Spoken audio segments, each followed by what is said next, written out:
of the way the Justice Department has functioned since the very beginning. It calls for the undoing of the central tenet of the Department of Justice, its independence from politics. Project 2025 calls to, quote, ensure the assignment of sufficient political appointees throughout the Department of Justice.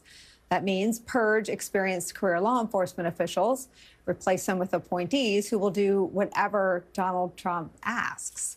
Experience, merit, ability to pass a background check, none of that will happen. None of that will matter. The only qualification for serving in Trump's DOJ, loyalty and acquiescence to Trump. And as Trump has repeated over and over and over again, a key priority for his second term will be, in his words, retribution and revenge.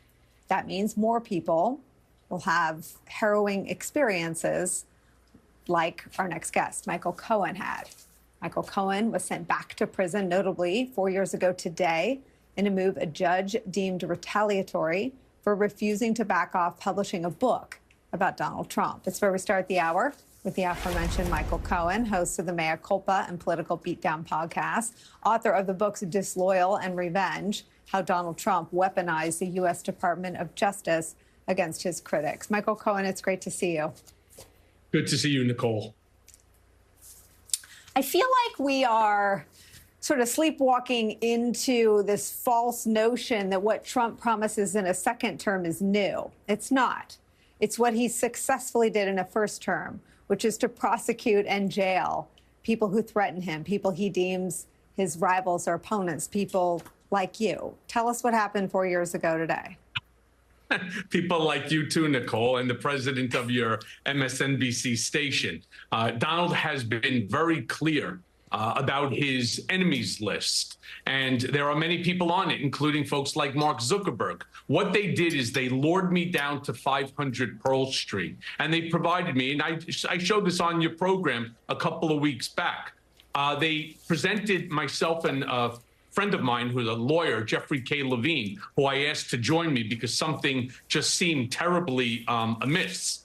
And they gave us this 2-page document that is filled with syntax and grammatical and spacing errors. And the very first paragraph is a complete and total violation of my First Amendment constitutional right, in that it prohibited me from speaking to the media, publishing a book, doing television, anything, including friends and family were supposed to be warned not to discuss anything to do with me because it would glamorize a federal inmate who is on confinement status. It was an absolute ridiculous paragraph, again, that was drafted for me. And how do we know this 2-page document was drafted for me? Because it does not contain a federal identifiable number to it, whereas the real one clearly does.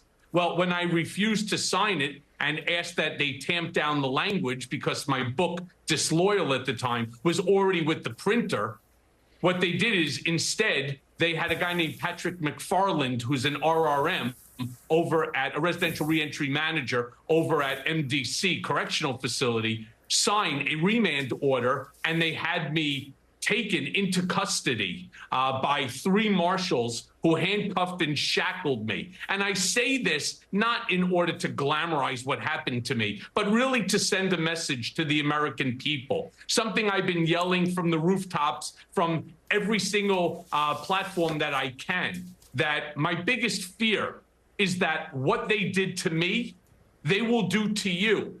Donald already has a blueprint of what he needs to do, and that's weaponizing the Department of Justice, weaponizing government, which he said he was also going to do. Every person that works in government will be working not for the United States government, but for him. And they will be required to sign a loyalty pledge to him, meaning there will be no opportunity to file, as I did through my other lawyer, Danya Perry, a habeas corpus petition that had me released from the 16-day solitary confinement, bringing it to a total of 51 days of solitary confinement. Nobody will have that option again if Donald Trump ends up in the White House. What impact, I mean, you know the inside of his brain in terms of his desire to stay just on the other side of criminality, to stay out of jail, to avoid what Chris Christie used to say, the clink of the door. The Supreme Court wiped away that check on his worst impulses by granting him absolute immunity. What do you think he's capable of? Absolutely anything and everything. You allow your mind to wander into the farthest level of dystopia, and then you will finally get a small glimpse into just how far that he will push this. Look, I want to be clear about this. What he did to me is absurd.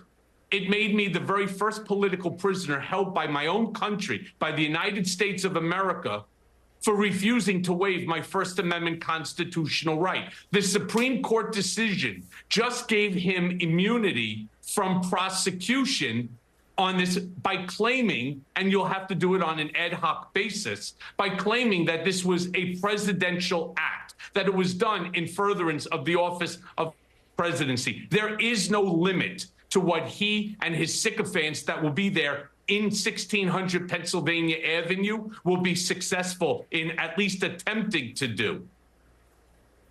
Michael, he's talked about a televised military tribunal for Liz Cheney. People laugh it off. What do you think when you hear that? I tell you not to laugh.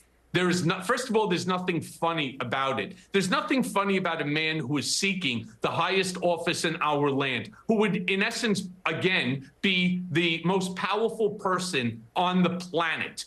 And he's talking about military tribunals. He's talking about public executions. He's talking about using SEAL Team 6 within which to go into, round up his political enemies and opponents and in jail, incarcerate them the way that he wants them to do it. Now, in order to help to stop this sort of movement, tomorrow, in fact, in the morning, my lawyers are going to be filing a writ of certiorari to the Supreme Court of the United States in order to hear the case Michael Cohen versus United States of America. Because in that case, that's the habeas corpus petition that Judge Alvin K. Hellerstein deemed that the actions of Trump, the administration, Bill Barr, DOJ was retaliatory. I don't think people understand the term enough, and I don't think it gets enough play. Certainly not by this White House, that's the Biden White House. It was retaliatory by an evil and vindictive individual who will seek to do this again and again and again.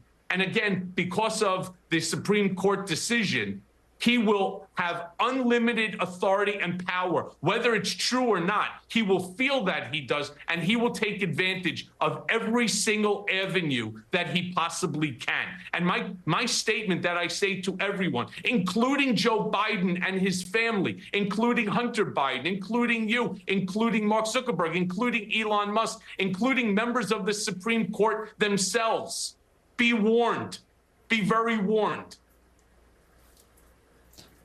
Say more. Be warned of what? I mean, it's in Project 2025. What people get wrong is how far he got in a first term. You were imprisoned. Andy McCabe was investigated. Jim Comey, with the wise counsel of David Kelly, a frequent guest on this program, especially during the Trump trial in New York, was his lawyer for years as he was under criminal scrutiny. The IRS carried out 2 incredibly invasive investigations into Andy McCabe and Jim Comey. There were wiretaps on Adam Schiff's phone. There were wiretaps on journalists from the New York Times. And that's just what we found out about at the end. Say more about what exactly he would do and to whom. Well, to who would be anybody that creates some ire, whether you say something derogatory, whether you try to speak truth to power, whatever it is that you do, you're going to have to think twice about whether or not it is worth it for you to speak this truth to power, or to write about this truth to power, or to report about this truth to power, for fear, for absolute fear that in the middle of the night, SEAL Team 6 shows up to your home, knocks down your door, bags you, tags you, and sends you someplace like to Guantanamo Bay.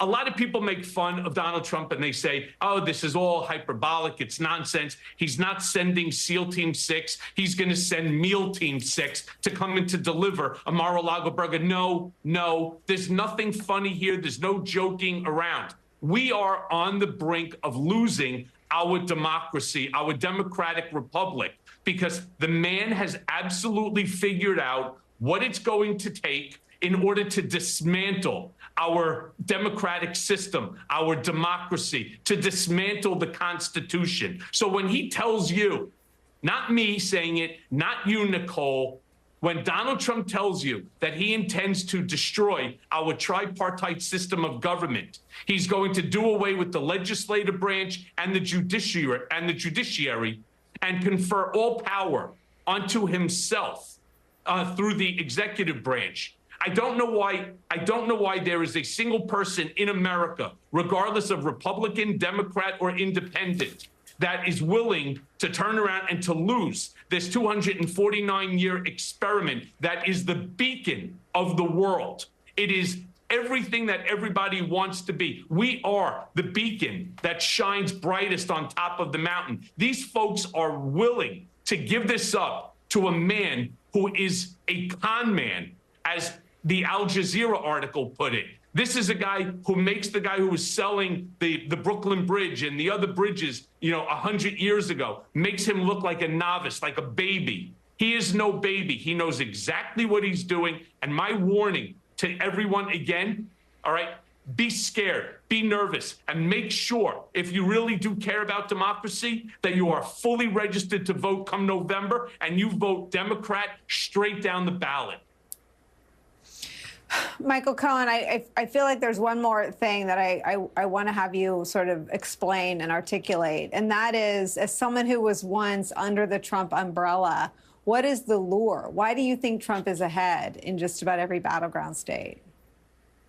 Yeah, first of all, I don't know if all those polls are exactly accurate. You don't know how people are going to react when they are alone with their conscience. If you are a woman, or if you are the spouse, or you have a daughter, or you have a niece, or there's a woman in your life, maybe your mom, that you actually care about, and you want to preserve a woman's right to choose her own reproductive decision making. How do you vote for the guy who has a 900-plus page manifesto that says that this should be a reenactment of The Handmaid's Tale, that this should go back to some white Christian nationalist ideology? I don't understand how that happens. So you will be by yourself in a voting booth making a decision that doesn't just affect you, but it affects many generations to come. So why are people in the spell? It's such a great question. What he does is he speaks like a popularist. And there's a lot of disenfranchised people in this country. They feel dejected and rejected by the system, that they're having hard times. Many of them also happen to just be racist, and that they are fearful of brown and black people because they want to continue with their white privilege, and they feel that that's being lost as well. There's a multitude of reasons why people are joining this Trump cult, why they stay with it, despite the fact that they have these racist, sexist, misogynistic tendencies, these xenophobic, homophobic, Islamophobic, anti-Semitic tropes and beliefs. I don't have an answer to it, but I will tell you what took me out of it, and took me out very quickly, was the notion I'm going to jail for another man's dirty deeds. And you may remember I said to George Stephanopoulos that my wife, my daughter, my son, and my country have my first loyalty and always will. And I'm saying to each and every one of your listeners, including the ones that are actually Republicans or MAGAs, your loyalty belongs to your family and to your country. And you need to make sure that Donald Trump never gets anywhere near the front door of 1600 Pennsylvania Avenue. Clear and powerful ringing of the bell from you, my friend. Michael Cohen, let's make this a regular thing. Thank you for starting us off today. Anytime. Thanks, Nicolle. Thank you. Let me, before we get to break, let me just quickly bring in former U.S. Attorney, former Deputy Assistant Attorney General Harry Litman, and Chief Political Columnist, host of the podcast In Politic for Puck, MSNBC National Affairs Analyst John Heilman. John Heilman, I feel like we as a media are so slow to adapt to how quickly Trump moves the Overton window and what was the terrain of extraordinary investigative journalism during the first Trump term, which was figuring out what he was really trying to get Jeff Sessions and then Bill Barr and Rod Rosenstein to do, is now in the Republican Party platform, right? Politicizing DOJ and using it for political prosecutions and persecutions is now the RNC position on a website out loud. And it is part of normalizing it so that when it happens, there's this moment where people say, well, we knew this was going to happen, right? This isn't new. No, no, no. This is new. This is not normal. And this is absolutely what he plans to do. Right. And, you know, I think it's one of the liberating, I'm saying this ironically, but it's one of the liberating things about becoming a convicted felon is, you know, once you're lawless, once you're officially in the realm of the lawless, you're kind of freed of all obligation to still be lawful, at least in your mind, if you're Donald Trump. And you know, Nicolle, you know, people have forgotten that, you know, Trump was so new. The things he was willing to do were so new, were so far outside the realm of any historic precedent in the presidency that it was a heroic thing that journalism did in that period when he was in office. Because all of it was new. No one had really experience seeing anything quite like that before. And a lot of it was happening in the shadows, right? In 2020, and this is the part that people forget, there was no Republican platform in 2020. I mean, Donald Trump had a convention where they just said there will be no platform. Whatever Trump says is the party platform. It was the ultimate, you know, le parti c'est moi. You know, he was the platform. And that, again, made it difficult because, you know, there was some effort there to hide the ball. Now there is no effort to hide the ball. It's all there, and it's all out in front of us. And so it boasts the responsibility of journalists and all citizens, frankly, to get their heads around what he's proposing. It makes it all that much higher, the responsibility. But in some sense, it makes it easier because he is really doing us the favor. And I say that somewhat ironically, but not totally. He's doing us the favor of basically saying, you want to call me a criminal? Fine. You know, hold my beer. Here's the new stuff I'm going to do that is how far I'm willing to go now that I'm kind of the Jesse James of Republican or national politics. We can see it. The only question is what we're going to do about it. Well, and you know, Justice Sotomayor writes, Harry Litman, in her dissent that, or I think it's Justice Ketanji Brown Jackson, that warns of the White House becoming a seat of criminal conduct. The Supreme Court greenlit that. That's what they have ushered in. I mean, they don't live on an hermetically sealed island where they don't know who the actors are. The case was Donald Trump versus the United States of America. What should people be prepared for? So they have green-lit it, and Trump didn't even need green lights before. He went through amber and red ones. John's is the stunning point. He's now trying to distance himself as Trump from the 972-page plan, and who knows, I doubt he's read even to page 2. But the big points of it, mainly the complete enemies list of anyone who's ever crossed him. And second, the absolute gutting of the civil servants, starting with DOJ, is just a manifest danger for what Michael Cohen said, but a whole long laundry list, and that is not even slightly hidden. And you're right, and I know we'll talk about this more, but the court has really greenlit it, or at least insulated it, and we are in some kind of serious situation here going into November. Right, where the voters are truly the only people that can stop it if they don't like it. John and Harry, I need you to stick around much longer. When we come back, Donald Trump's assault on the rule of law in America, rages on today. He's now trying to suppress any and all damaging evidence from his federal election subversion case before the 2024 election. We'll bring you that new reporting next. And with the RNC officially set on an anti-democracy, anti-voting 2024 agenda, we'll talk about what Republicans are doing at the state level to change the rules and rig as many wins as they can for Donald Trump. And in the next hour, President Joe Biden will deliver remarks for the 75th anniversary of NATO. That's ahead of major meetings with world leaders and a critical week for him and for the alliance as we know it ahead of November's election. All those stories and more when Deadline White House continues after a quick break. Don't go anywhere.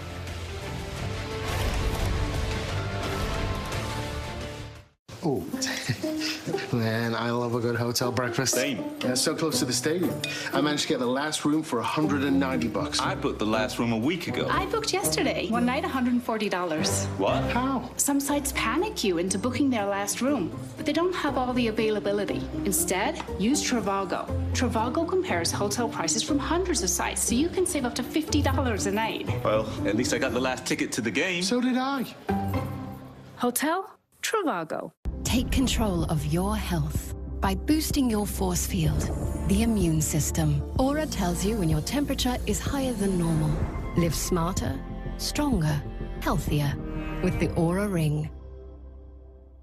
Hi, I'm Jay Jackson. For almost 20 years, Abacus Life has been purchasing life insurance policies from seniors. And in just seconds, you can use the free calculator at abacuspays.com to learn what your policy might be worth. For many of my clients, selling their life insurance to Abacus was right for them and their estate plan.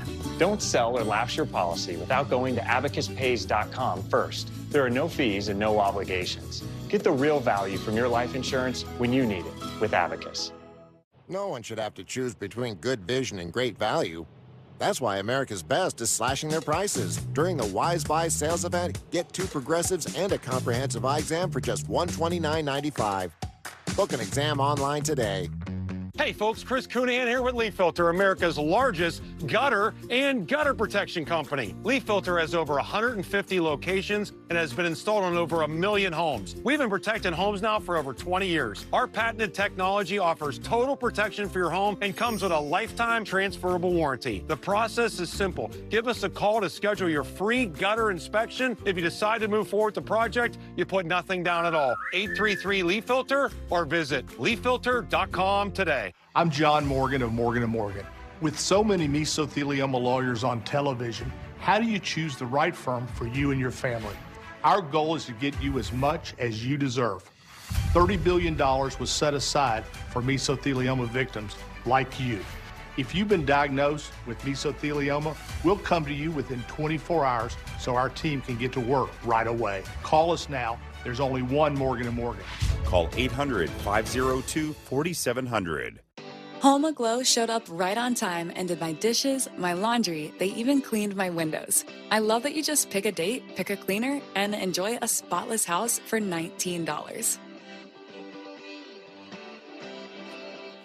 Hi, I'm Gina. I've tried so many things to lose weight. None of it worked. I would quit after a few days or a week at the most. Golo is not like any of those. With Golo and Release, I not only met my goal, I've surpassed it, and I'm keeping it off. Saturday, September 7th, Brooklyn, New York. It's MSNBC Live Democracy 2024, our premier live audience event. Maddow, Psaki, Reed, Hayes, Kornacki, and more. Visit msnbc.com/democracy2024 to buy your tickets. Brand new reporting reveals that the presumptive Republican nominee for president is plotting another cover-up of his role at the heart of one of the darkest episodes in recent American history, the deadly Capitol insurrection. Team Trump now trying to wash away what is an indelible stain on Trump's presidency as he asks the American people to send him back to the White House. The Guardian reporting this, quote, Donald Trump is expected to launch a new legal battle to suppress any damaging evidence from his 2020 election subversion case from becoming public before the 2024 election, preparing to shut down the potency of any mini-trials where high-profile officials could testify against him. These so-called mini-trials are the result of the Supreme Court ruling that that Trump is immune from prosecution for official acts, even if those official acts were done in furtherance of a coup plot. They are evidentiary hearings that are intended to determine how much of special counsel Jack Smith's indictment of Donald Trump in the federal election case remains intact. As legal expert Norm Eisen put it, quote, "It's going to put some of the most disturbing elements of the attempted coup on trial for the American people, for the court and the American people to consider."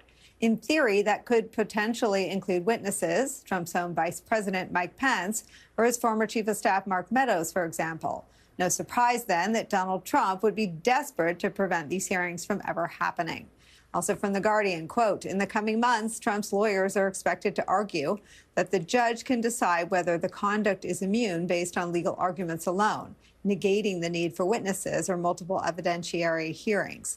If prosecutors with the special counsel Jack Smith's office press for witnesses such as former Vice President Mike Pence or White House officials to testify, Donald Trump's lawyers are expected to launch a flurry of executive privilege and other measures to block their appearances." And as for the central issue at these hearings, what conduct is covered under the Supreme Court's definition of presidential immunity, Team Trump will reportedly argue, in effect, that a coup is okay as long as the president of the United States does it. Once again, from The Guardian, quote, "Trump's lawyers are expected to argue the maximalist position that they considered all of the charged conduct was Donald Trump acting in his official capacity as president and therefore presumptively immune and incumbent on prosecutors to prove otherwise." This incredibly consequential legal battle is expected to start next month when Judge Tanya Chutkan regains control of the case. Let's bring in the journalist behind the scoop, senior political correspondent for The Guardian, Hugo Lowell, bylined on that reporting. John and Harry are back with us. Hugo, tell us more. Yeah, look, I think Trump well knows that the evidence that could come out of these hearings could be politically really damaging, but also legally damaging, right? I mean, there is the political element because the stuff about January 6th and Trump's efforts to overturn the election don't play well with voters. We know that. We see that in the polls. But there's also a legal element here, which is if prosecutors can put up some of the best witnesses they have in front of Judge Chutkan and have them testify that, no, Trump was acting in his capacity as a candidate and not the president, well, it could make prosecutors' life easier in terms of overcoming that presumptive immunity. And so they have found a way, kind of they're planning still, but they have found a way to get through this in their eyes, and that is to launch this two-pronged attack. One, to say that we don't need hearings at all, and if we do need hearings, we can do it only on legal arguments. We will be dry, boring legal arguments, and it will be kind of hypotheticals that the lawyers raise in court. And if Jack Smith really presses for witnesses, then they know they have a bigger problem, and they are expecting to launch a flurry of executive privilege motions. They want to say to the judge that the record is anew and that the previous decisions before the grand jury investigation are not binding, and that she needs to litigate the privilege issues anew. And I think that's going to be the cornerstone of Trump's effort to make sure that none of the really damaging evidence gets before the public before November. Harry Litman, will it work? It might. The Supreme Court opinion is not only incredibly broad in its basic articulation of the immunity principle, Nicolle, but it also contains these mines and sinkholes of other principles. Here's a very big one. You may not have evidence of immune conduct to prove even your unofficial and non-immune case. So I know there are a lot of people, close colleagues of ours, are enamored of this mini trial idea, but there's a circularity in the court opinion. Jack Smith says, I call Mike Pence to the stand because I want to establish that this was in fact non-immune. And Trump says, wait a second, that you are not allowed to give any evidence of immune conduct. Stop the music. You must decide it first. What does Chutkan do now? And remember, this is immunity, meaning there is always interlocutory appeal. So I think at a minimum, there is grist for Trump to try to block it and then take appeals from it and to keep what exactly Hugo's talking about, which is evidence. Yes, they can do it on the allegations, and that's part of what the court talked about in the case. But can they actually bring Pence to the stand or Pat Cipollone or anyone of that nature when the court has said you can't present evidence of immune conduct to prove this case? I think there's a whole kind of obstacle course that the court has set up even before you get to that point, and it is damn tricky. You know, John Hallman, Michael Cohen said something in the first block. He said, you know, vote for Democrats up and down the ballot if you don't like this. I mean, this Supreme Court has given the pro-democracy, pro-rule of law coalition such grist, right? Because I don't really understand all of the legal things being batted around and weaponized by Trump. But it is clear that Donald Trump on live TV had his supporters go to the Capitol, beat cops with sticks, endangered the life of Mike Pence, and he's going to get away with it. And I feel like for 8 years, we've covered efforts by the federal criminal justice system, Mueller and SDNY and Jack Smith and Tanya Chutkin and Aileen Cannon to hold him accountable. And it's a giant goose egg, not a nothing zero. No one's coming to save anyone from Donald Trump's criming except the voters. What does this, in your view, look like if successfully argued as a political issue? Well, I first want to say, Nicolle, you and I are we both have exactly the same amount of legal training, which is to say none. But I think that we both have wandered around politics and the intersection of politics and law long enough to adduce one important way of thinking about this, which is that the Supreme Court's really screwed us, you know, and I think that's you know the bottom line here. It's amazing that how one decision written the way that Harry just described, with the landmines that it's kind of strewn around, the trapdoors, beyond just the headline of it, you know, the way in which it's kind of having this kind of metastatic kind of effect on all of these potential prosecutions and efforts at legal accountability is really incredibly dispiriting. And I think it's particularly dispiriting for those of us who saw in 2020 how, you know, after 4 years of banging at the guardrails of American democracy and plowing through a lot of those guardrails and showing us all how actually fragile the system of democratic rule and democratic accountability that is America actually was, we all looked up and said, well, man, you know, I'll tell you what, the courts held. Thank God the courts held, you know, because Trump, you know, waged all these lawsuits trying to prove that the election was stolen, and he got knocked down in every single one of them. Republican judges, Democratic judges, Republican states, Democratic states. You know, we said, well, look, that's one guardrail that's still there, the judiciary. And as much as anything, what happened at the Supreme Court with this immunity ruling, it feels to me like the last guardrail has now been knocked down. And that's not to say that there aren't still judges who will uphold the rule of law, but when the Supreme Court knocks down the guardrail, that has these ripple effects across all of the rest of the judiciary, where judges who want to uphold the rule of law now have their hands tied or don't know how the Supreme Court's ruling affects them. And so now they're suddenly on uncertain ground. I know the politics of this, you know, it's a conversation for another day. I think on some level, though, watching this whole thing, it's as dispiriting to me in terms of the future of the democratic experiment in America. It's as dispiriting as really anything that's happened over the course of these last 6 or 7 years. Right, because it's forever. I mean, a Supreme Court decision is binding until a new Supreme Court decision reverses this decision. It's done. Yeah, and we're going to have a conservative court for a very long time. Yeah, yeah. Hugo Lowell, thank you for inspiring this conversation with your tremendous reporting. We're grateful to get to talk to you about it. Harry Litman, thank you. While depressing, it was illuminating. Thank you very much. John Hallman sticks around for more. Coming up for us, the dangerous game that Republicans are playing with our democracy and voting rights in America, starting at the state level, where they're trying to rig the election in Donald Trump's favor with new and arbitrary rules, even before anyone heads to the polls. That's next. Don't go anywhere.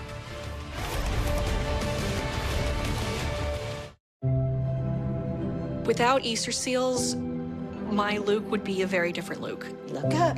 Where are you going? There's an incredible urgency to get your child into services because the longer you wait, these motor pathways are set in stone. I knew he needed help. He needed these services. I'm almost there. Yes, you are. You're so close. You're so strong. I'm gonna say hi. Okay, let's say hi.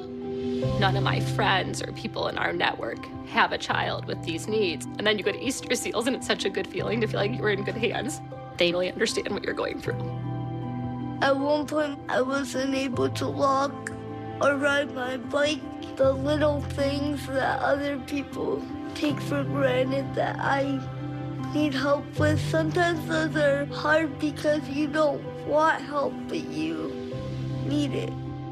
But children can't get the help they need without support from people like you. Go online, call this number, or scan this code and donate. Just $19 a month. These children deserve access to care and they need help. And if the funding's not there, it's hard to reach every single family. So please visit this website, call or scan now. It's just 63 cents a day to provide life-changing services to these children. You are literally creating an opportunity for this child to grow and to be an independent, successful adult. Join now, and we'll send you this one-of-a-kind t-shirt with our heartfelt thanks. To reach into your heart and see what your donation can do for these kids. It really does make a difference. You're helping kids believe in themselves. Go online, call or scan now to change a child's life forever.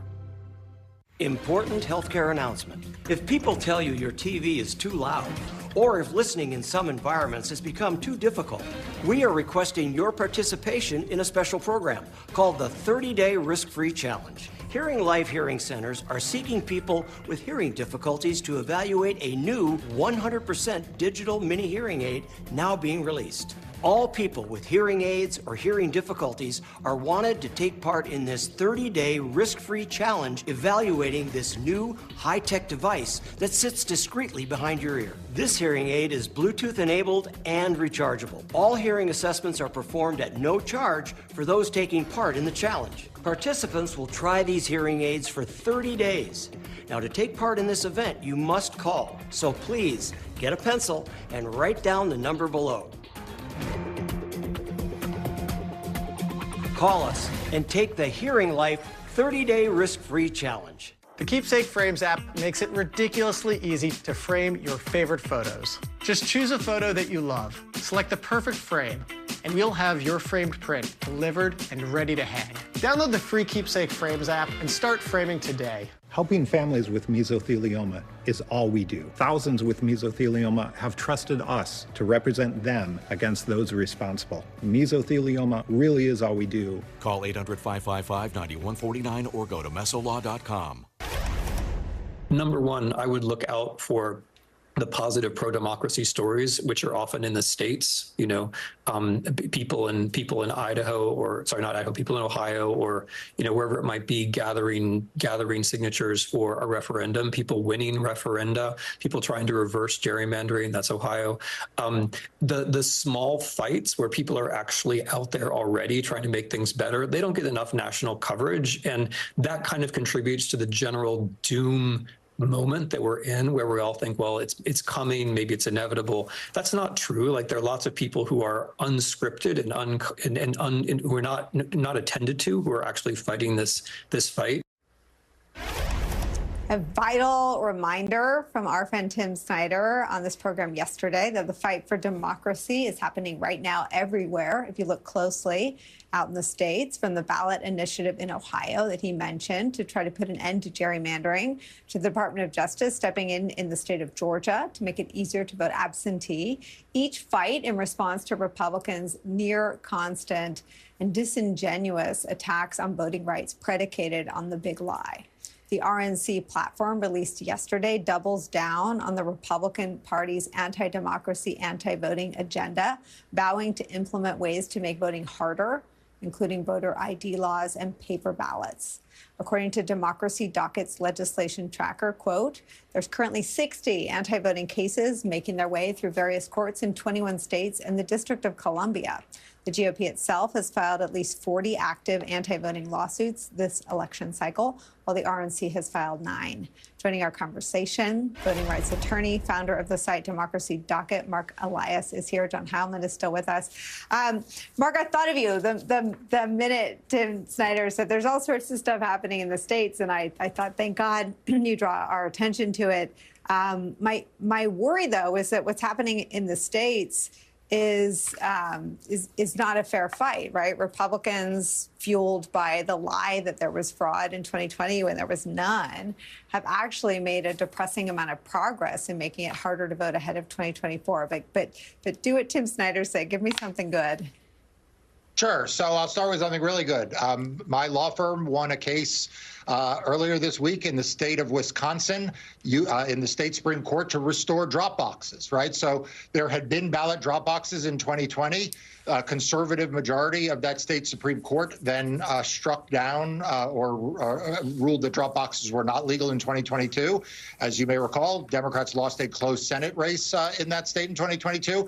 And now, as a result of the litigation we brought, drop boxes will be back in place for 2024. So that's just one example of the good news. But I could point to state after state after state where, democracy is on the docket and democracy is winning. And it doesn't mean we win everywhere, but it does mean that we win more places than people think. And it's important for everyone to recognize that the cynics want you to give up on the courts. The cynics want you to believe that it is inevitable that voter suppressors will win, that the election subverters will have their way. And it is our job to not just tell the truth about what's happening, which is not always very good news, but to also not bury the fact that we can make a difference when we fight. Well, I mean, and the despair is a tool of the autocrat, as Ruth Ben-Ghiat constantly reminds me on this show, that it's not accidental that the party moving toward autocracy would like people to feel that there is no hope, and that hopelessness begets the hedging and the giving away power to an autocrat ahead of time.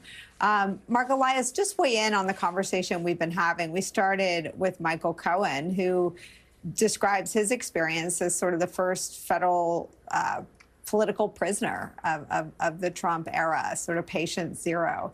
Your thoughts as the Project 2025 agenda morphs almost completely into Donald Trump's Republican convention platform committee? Yeah, look, I think that if you have not read Project 2025, you probably have saved yourself a few hours better spent. But you should read a summary of Project 2025. Democracy Docket's got a good summary. A number of the news outlets have put out good summaries of Project 2025. But here is what they all basically say. Project 2025 is at its core a power grab, a plan for Donald Trump to seize the control of the entire executive branch. That means not just the Department of Justice, it means the IRS, it means the EPA, it means the SEC. He wants to seize control. They want to have a plan to seize control of the entire federal bureaucracy, replace career civil servants with political operatives, and then use that power to punish his enemies and reward his friends. It is a sort of cronyism writ large brought to the federal government, and that will lead to a lot of really bad policies, rolling back Roe versus Wade, rolling back environmental laws and the like, but it will fundamentally reorder democracy. The day that Donald Trump becomes a dictator for a day, he becomes a dictator for life. And what Project 2025 does is it provides a competent plan. Remember, a lot of the conservative concern after 2020, after 2016, after he won, was that he and his band of misfits were incompetent in seizing power. This is an effort to make them competent in seizing power, punishing his enemies, rewarding his friends, and frankly, not giving up power. I mean, Heilman, this is where the story is so different in a second term, because we were talking about the great journalism and how we were largely saved by a lot of those revelations. He was both incompetent and hemmed in by some people who still, Don McGahn had a note taker because he wanted to make sure that anything illegal he was asked to do was written down and preserved. Mark Milley had a red line, and it was, I will not do anything illegal. Those sorts of guardrails would not exist. Right. I remember, Nicolle, right after January 6th, in those first couple of months when there was a lot of, when people's eyes were opened as to what exactly, really fully opened as to what exactly the scale of Trump's ambitions were and the dangers of it. Somebody wrote a story that in one of the big name high-end magazines like The Atlantic or The New Yorker or something, it sort of said there was a phrase that stuck with me, which was January 6th was a dress rehearsal, right? And it was kind of like it wasn't just an attempted coup; it was a dress rehearsal. You run the play, you figure out what works, what doesn't work, and then you do it better the next time. You don't pull it off the first time. You get ready for Act 2, for the real thing, and that kind of it was just a dress rehearsal sort of applies to everything I think about Trump's first term, which is maybe it wasn't intended to be just a dress rehearsal, but effectively that's what it was. It was kind of for Trump and the people around him, crucially, whatever you think of Trump's mental capacity, the people around, he's got people around him who are not stupid, venal, evil, malcontents, malintended, all of the above, but everybody paid attention and they saw where the breaks were. They saw where the guardrails were, internal guardrails, external guardrails. They were largely incompetent at trying to execute a lot of the worst of the policies and procedures and violations that they wanted to undertake. But they learned. They are, like the rest of us humans, they're learning machines, and they were taking notes on, if we'd done it that way, we could have gotten away with it. If we had said this about it, if we'd not done that, if a different appointee was here, if a different appointee was there, if we had fired that person earlier, and that is now the kind of the game plan for what they plan to do going ahead. And it's why, everyone, I think there's a consensus for those of us who care about democracy that the second Trump term is so much more dangerous than the first Trump term because of the fact that they are going to be better at doing the stuff that's going to kill the country. And central to having the opportunity to carry out their more competent efforts to end democracy is making sure to rig the electorate. We'll continue to press you, Mark Elias, on how you're fighting against that effort. I have to sneak in a quick break. We'll all be right back. Don't go anywhere. Introducing MSNBC Premium on Apple Podcasts. Get early access and ad-free listening to Rachel Maddow's chart-topping original podcasts, exclusive bonus content, and new episodes of The Rachel Maddow Show and Morning Joe ad-free. Subscribe on Apple Podcasts. My book, along with 4 others, was pulled from the shelves. I just didn't ever expect them to be destroying books. Every one of these books did something new. To Be Destroyed, Sunday, July 21st at 9 on MSNBC, part of the Turning Point documentary series. This outdated DMV has 2 forms of my ID. Think of all the places that can expose your info. LifeLock monitors millions of data points for identity theft. If there's a problem, we fix it. Guaranteed. I managed to get the last room for $190. I booked the last room a week ago. I booked yesterday. Some sites panic you into booking their last room. Instead, Trivago compares hotel prices from hundreds of sites, so you can save up to $50 a night. Hotel Trivago.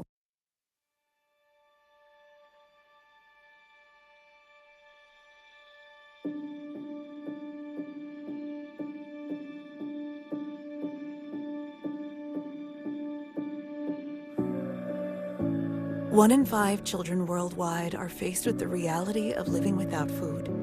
No family dinners, no special treats, not enough energy to play. All around the world, hunger is affecting children's physical and mental health. Toddlers are suffering from acute malnutrition, which stunts their growth.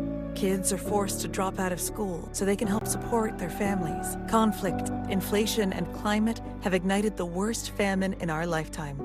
And we are fed up. Fed up that hunger devours dreams. Fed up that hunger destroys joy.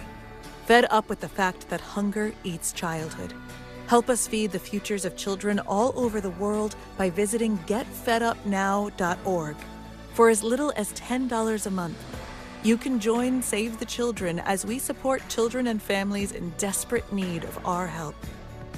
Now is the time to get fed up and give back. When you join the cause, your $10 monthly donation can help communities in need of life-saving treatments and nutrients, prevent children from dropping out of school.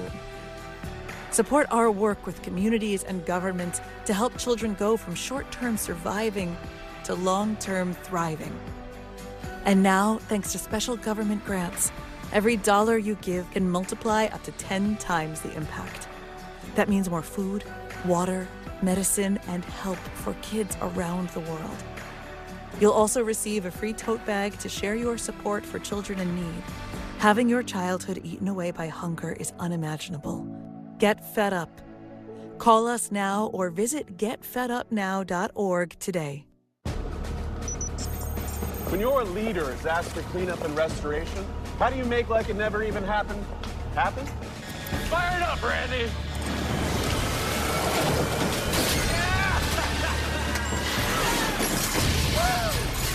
By being prepared for anything!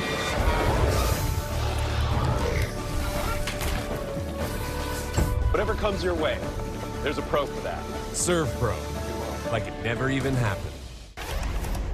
We're back with Mark Elias and John Heilman. Mark, I just want to deal with one of the sort of big lie, 3.0 or 4.0, whatever lie we're on, that's being put out there and give you a chance to talk about it.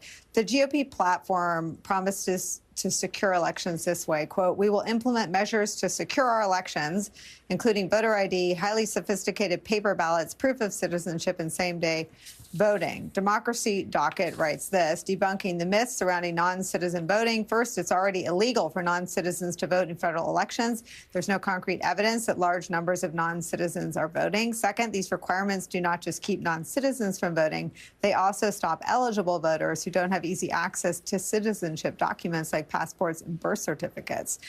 That's the most dangerous part for democracy.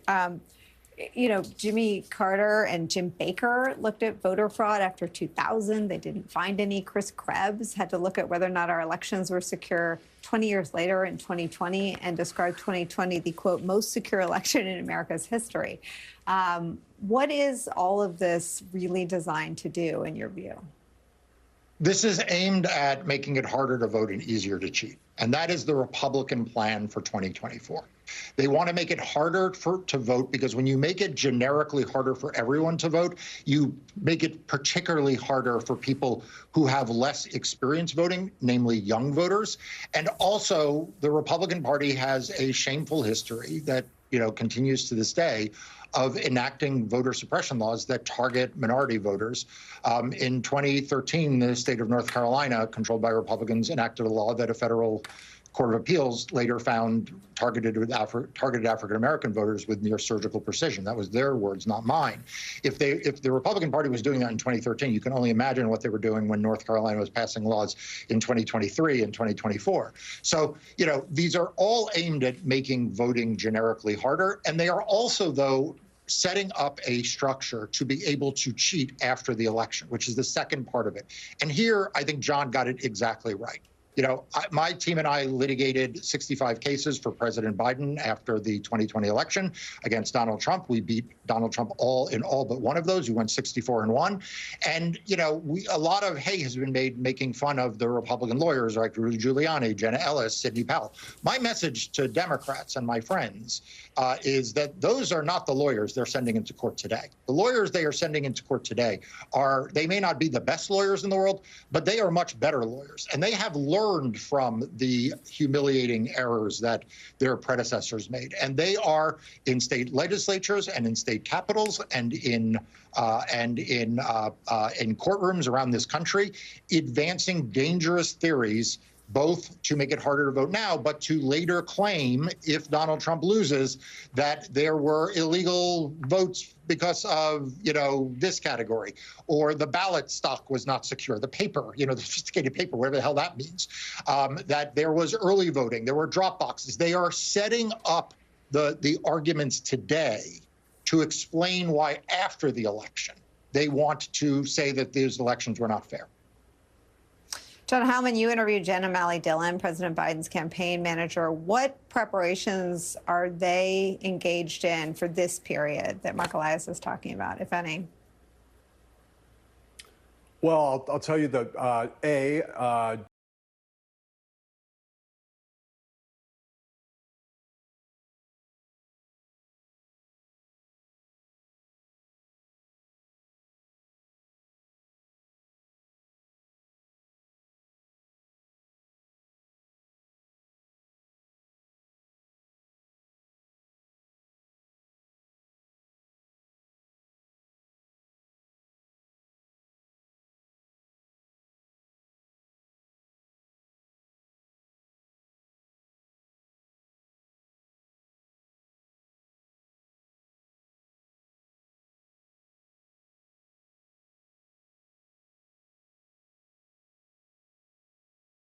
For what many fear could be the last time.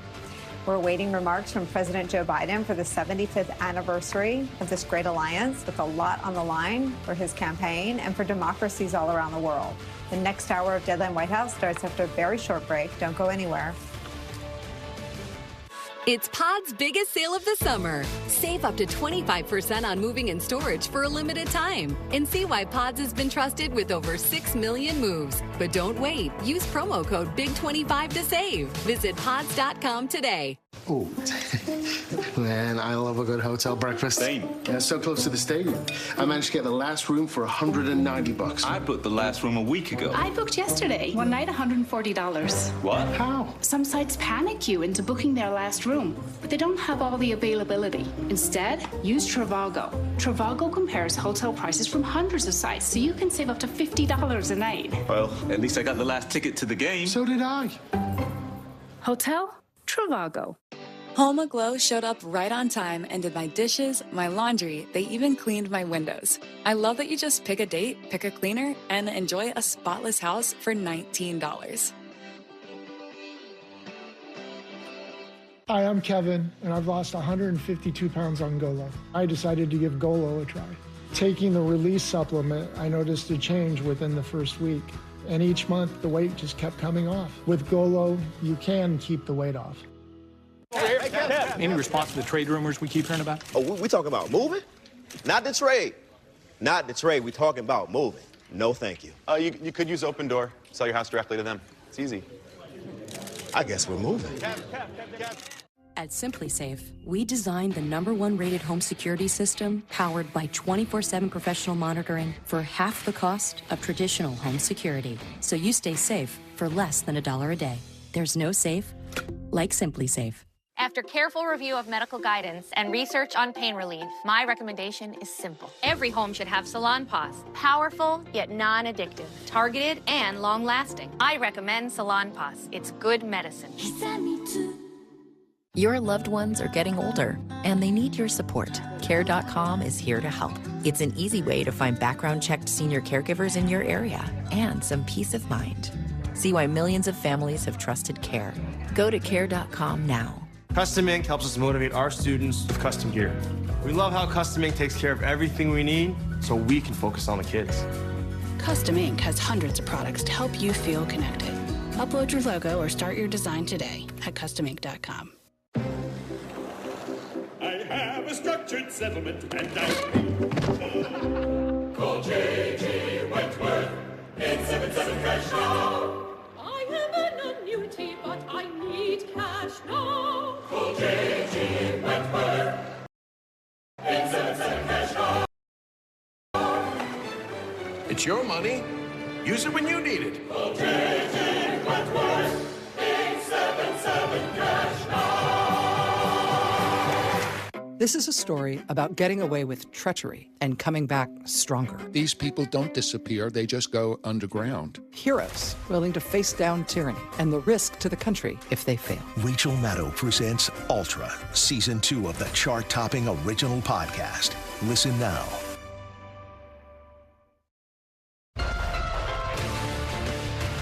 He does not have a filter between his brain and his mouth.